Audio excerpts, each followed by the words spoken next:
ప్రధాని మోడీతో రెండు తెలుగు రాష్ట్రాల ముఖ్యమంత్రులు కలవడం హర్షించాల్సిన విషయమని మాజీ మంత్రి డీకే సమరసింహారెడ్డి అన్నారు. గాంధీ భవన్లో ఏర్పాటు చేసిన మీడియా సమావేశంలో ముఖ్యమంత్రుల భేటీపై మాట్లాడారు ఆయన. నీళ్ల విషయంలో కొంత శాతం కృష్ణా బేసిన్ తెలంగాణకి చెందుతుంది. కృష్ణా బేసిన్ ఇష్యూ పరిష్కరించకుండా పెన్నా బేసిన్ని తీసుకెళ్తాం అని అనడం సరికాదన్నారు.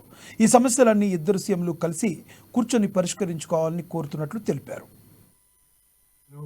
కుందు రివర్ యాక్చువల్ దాంట్లో కుముద్వతి రివర్, కుందు రివర్ అన్నారు. దాంట్లో పోయి అది చక్కగా పోయి పెన్నా బేసిన్ లో కలుస్తుంది. పెన్నా నదిలో ట్రిబ్యూటరీ కుందు నది. ఆడు సోమశిలలో హైట్ పెంచారు. ఇవన్నీ కూడా తెలంగాణ ఇంట్రెస్ట్. ఇది సాల్వ్ చేసుకునే నేను చెప్తా ఉన్నాను. అక్కడ దాదాపు 100 టీఎంసీల కెపాసిటీ ఉన్నటువంటి కండ్లేరు బ్యాలెన్సింగ్ రిజర్వాయర్ కట్టారు. కండ్లేరు బ్యాలెన్సింగ్ రిజర్వాయర్ కట్టారు.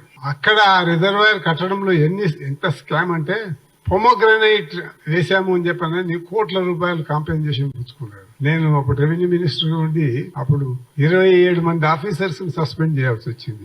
Kandleru balancing reservoir. ఇటువంటి ప్రాబ్లమ్స్ ఉన్నటువంటి సామరస్యపూర్వకంగా పరిష్కరించుకుంటే బాగుంటుంది. ఒక్కటే కాదు, ఇప్పుడు ఢిల్లీలో ప్రాపర్టీ ఉంది. తెలంగాణ హైదరాబాద్ స్టేట్ లో మహారాష్ట్ర కర్ణాటక కలిసి ఉండే. సపరేట్ అయినప్పుడు వాళ్ళేం అడగలేదే.